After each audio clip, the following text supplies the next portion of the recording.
नमस्कार दोस्तों। अक्सर अगर हमारे हिंदुस्तान में शादियां होती हैं तो दूल्हों का एक अलग टशन होता है।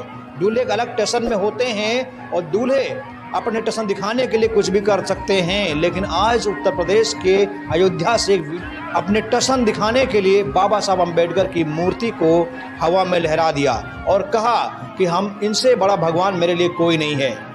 मैं किसी भगवान को नहीं मानता, मैं सिर्फ बाबा साहब अम्बेडकर को मानता हूं। और जब ये दूल्हा बाबा साहब अम्बेडकर की मूर्ति को लेकर गुजर रहा था तो आसपास खड़े हुए ठाकुर उन्हें देख रहे थे, क्योंकि जहां से ये गुजर रहा था वो पूरा इलाका ठाकुरों का है। और उस राजा के लिए सभी लोग आगे पीछे घूमते हैं, आगे पीछे दौड़ते हैं, लेकिन वो दिखाने की कोशिश कर रहा था कि मैं राजा नहीं हूँ, मुझसे भी बड़ा कोई राजा है हिंदुस्तान का, और वो हैं बाबा साहब अम्बेडकर।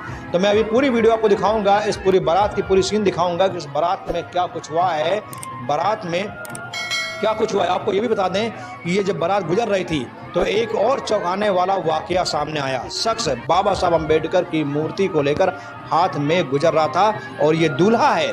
दूल्हा कोई कमजोर दूल्हा नहीं है, कोई छोटा मोटा दूल्हा नहीं है, बल्कि इस दूल्हे के काफिले में, इसकी बारात के काफिले में सैकड़ों गाड़ियां थी। लेकिन इसने बाबा साहब अम्बेडकर को फॉलो किया और उन्हीं के बताए हुए रास्ते पर चलकर वो आगे बढ़ रहा था।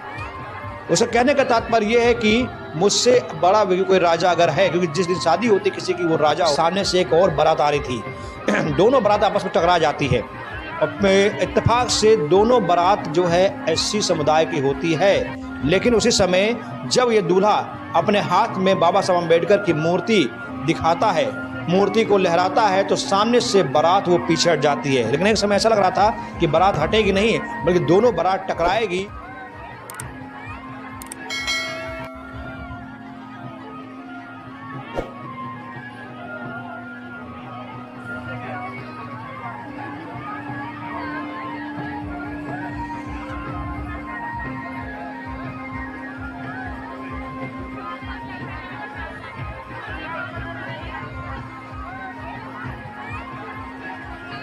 की बात आ जाती है कि कौन पीछे हटेगा, कौन पीछे नहीं हटेगा। लेकिन जैसे ही इस दूल्हे ने अपने हाथ में बाबा साहब अम्बेडकर की मूर्ति उठाई, तुरंत ही सामने वाली बारात पीछे हो गई, बैकफुट पर हो गई। तो चलिए, हम चाहते हैं कि पूरा नज़ारा इस बारात का आप जरूर देखिए पूरा नज़ारा। बहुत बहुत धन्यवाद।